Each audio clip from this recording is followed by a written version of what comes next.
कोई भी हड्डी की परेशानी मात्र 5-6 या 6 तरीक़ों से होती है। कुछ बच्चे ऐसे हम देखते हैं जैसे डिलीवरी के बाद जिनके पैर टेढ़े होते हैं। किसी की आर्थराइटिस पहले 60 से 65 साल या 70 साल या उसके ऊपर वाले लोगों को हो जाती थी, वो आजकल यंग लोगों को भी हो रही है। हमारे हॉस्पिटल का मेन गोल है क्वालिटी, अफोर्डेबल हेल्थ केयर, यानी कि हम अच्छी क्वालिटी देना चाहते हैं, कम से कम या फिर जितने दाम पॉसिबल हैं उसमें देना। डॉक्टर बनने का हमारा क्या मोटिव होता है, वो यही होता है कि हम समाज में किसी भी तरीके से फ़िज़िकल एक्टिविटी का कम होना या फिर और बहुत सारी चीज़ें, लेट नाइट उठना, वर्क फ्रॉम होम करना, इन आज के समय में देखा जाए तो अधिकांश पहले एक क्राइटेरिया एज का आता था, तब घुटनों में दर्द जैसी समस्याएं आती थी, बट आज के दौर में यंग एज में भी काफ़ी घुटनों की समस्याएं, जॉइंट रिप्लेसमेंट जैसी प्रॉब्लम्स आ रही हैं। इन सभी बातों पे ये किस कारण होता है? हड्डियों में आखिर क्या कमी होती है जो हड्डियाँ बोलती हैं? घुटनों में दर्द होता है, पैरों में दर्द होता है और अन्य अन्य बीमारियां हड्डियों की, सभी से जानकारी लेने के लिए इस वक्त हम मौजूद हैं डिवाइन हॉस्पिटल में, जहां पर वरिष्ठ हड्डी रोग विशेषज्ञ डॉक्टर रमन जिंदल जी हमारे साथ मौजूद हैं। सीधी जानकारी लेते हैं। Sir, most welcome your my channel. Doctor साहब, बात की जाए जॉइंट रिप्लेसमेंट की और हड्डियों में तरह तरह की बीमारियाँ, ये कितनी प्रकार की होती है और किन कारणों से? देखिए, कोई भी हड्डी की परेशानी मात्र 5-6 या 6 तरीक़ों से होती है। या तो चोट लगने के बाद, या फिर इन्फेक्शन के बाद, या उम्र के साथ, या फिर कुछ ऐसी जन्मजात बीमारियां जिनकी वजह से हमारी हड्डियां कमज़ोर हो जाती हैं। इनके अलावा और भी बहुत सारे कारण हैं, लेकिन हम उन सब चीज़ों को एक साथ अगर लेके चले तो मोटे मोटे ये 4 ही कारण हैं जिनकी वजह से किसी भी पेशेंट को हड्डी या हड्डी से संबंधित परेशानियाँ हो सकती हैं। डॉक्टर साहब, जन्मजात जोड़ों के, जन्मजात पैर एवं हाथों का टेढ़ापन होना, ये मीन्स जन्म से होता है या बाद में भी हो सकता है, और ये किस वजह से होता है? क्या मदर्स को भी इसके लिए कुछ करना चाहिए? इसके लिए इसके अंग्रेज़ी में इसको बोलते हैं कंजेनाइटल, यानी कि जन्म से। कुछ बच्चे ऐसे हम देखते हैं जैसे डिलीवरी के बाद जिनके पैर टेढ़े होते हैं, किसी किसी के हाथ की हड्डियां कम बनी होती हैं। तो जहाँ तक पैर की टेढ़ेपन की बात करें तो उस परेशानी को बोलते हैं CTEV। ये बहुत ही ज़्यादा ईज़िली ट्रीटेबल प्रॉब्लम है। लोग काफ़ी घबरा जाते हैं जब बच्चे के पैर मुड़े हुए देखते हैं, जो कि स्वाभाविक है। पर मैं आपको आपके माध्यम से सभी लोगों को ये समझाना चाहता हूँ कि अगर सही समय पे आप इसको एक अच्छे डॉक्टर को दिखाएं तो ये बिना ऑपरेशन के, सिर्फ प्लास्टर के सहारे से ठीक होने वाली परेशानी है।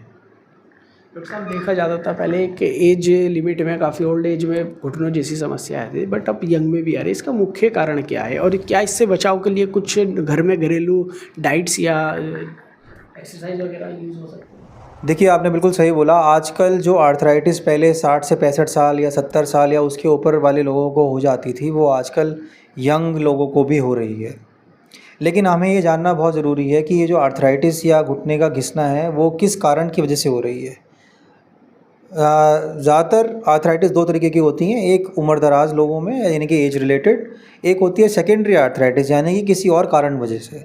वो कारण कुछ भी हो सकते हैं। कोई आपको अगर पुरानी चोट लगी हो, कोई आपकी लिगामेंट इंजरी हो, या फिर कुछ एक तरह की गठियाँ होती हैं जो कि हमारे जोड़ों और बाकी शरीर के हिस्सों को भी इफ़ेक्ट कर देती है। उस केस में जो आर्थराइटिस होती है वो अर्ली ऑनसेट आर्थराइटिस उसको हम बोलते हैं।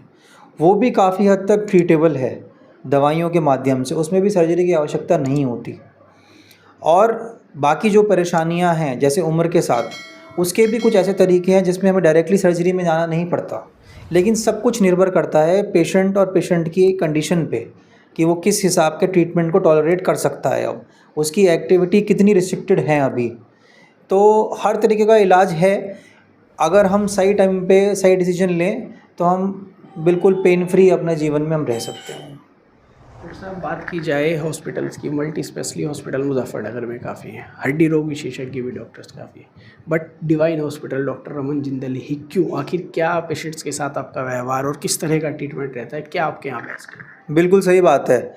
हमारा और हमारे हॉस्पिटल का मेन गोल है क्वालिटी, अफोर्डेबल हेल्थ केयर, यानी कि हम अच्छी क्वालिटी देना चाहते हैं, कम से कम या फिर जितने दाम पॉसिबल हैं उसमें देना चाहते हैं, और सही इलाज देना चाहते हैं। आजकल हम ये भी देखते हैं कि किसी पेशेंट को सर्जरी की ज़रूरत नहीं होती, उनकी भी सर्जरी हो जाती है। ऐसा ज़रूरत नहीं है, ऐसी करने की आवश्यकता नहीं है।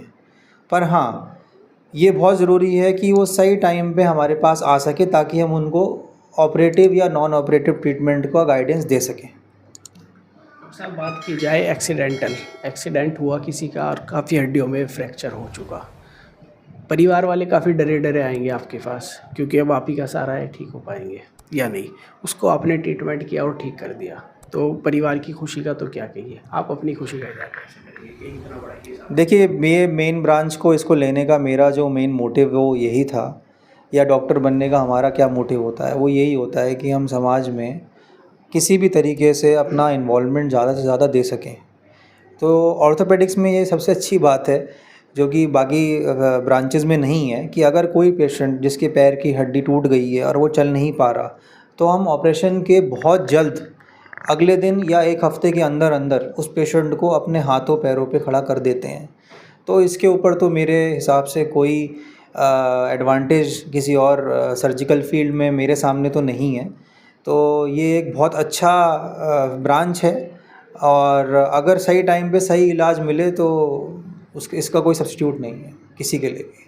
आजकल देखा जाता है डॉक्टर साहब, ज़्यादातर नेक पेन पे ज़्यादा आता है, क्या ये आजकल डिजिटल ज़माना है, लेट कर मोबाइल चलाना इन कमियों से भी होता है आजकल, ख़ास तौर से युवा पीढ़ी को क्या मैसेज देना चाहिए? बिल्कुल, डेफ़िनेटली ये हमारे ज़्यादा जो हमारी लाइफ़स्टाइल चेंजेस हैं, जैसे कि मोबाइल का इस्तेमाल करना, फ़िज़िकल एक्टिविटी का कम होना, या फिर और बहुत सारी चीज़ें, लेट नाइट उठना, वर्क फ्रॉम होम करना, इन वजह से ये चीज़ें हो रही हैं, ट्रीटेबल हैं। अगर हम सही टाइम, यानी कि जो हर कोई बोलता है, अगर हम 8 घंटा अपनी प्रॉपर डीप स्लीप लेंगे, अगर हम प्रॉपरली अपने आप को हाइड्रेटेड रखेंगे, एक फ़िज़िकल व्यायाम शैली अपने अंदर रखेंगे, हर दिन अपना 40 से 50 मिनट अपने शरीर को देंगे, तो ये सब चीज़ों के लिए आपको हमारे पास आने की कोई आवश्यकता नहीं है। डॉक्टर साहब, आप अपना अनुभव साझा करते हुए जो न्यू जनरेशन डॉक्टर हड्डी रोग विशेषज्ञ में खासतौर से हड्डी डिपार्टमेंट में आ रहे हैं, उनके लिए क्या मैसेज देना चाहेंगे? देखिए, मैं तो ये सिंपल सी ये बात बोलना चाहूँगा कि आप जो भी गाइडेंस अपने पेशेंट को दें, वो इस तरीके से दें कि अगर आपका वो खुद डायरेक्ट फैमिली रिलेटिव होते, यानी कि अगर आपके मदर होते, फादर होते, भाई बहन कुछ भी होता, तो क्या आप उनको भी यही एडवाइस देते? अगर आप वो यही एडवाइस देते उनको भी, तो आप कभी भी गलत नहीं हो पाएंगे। आप सबके लिए सेम अगर ट्रीटमेंट प्रोटोकॉल रखेंगे, आप अपने स्टेप्स सारे बिल्कुल एक अच्छा इसका मेंटेन करेंगे, तो कोई कॉम्प्लिकेशन नहीं होने वाला, सब बढ़िया होता है।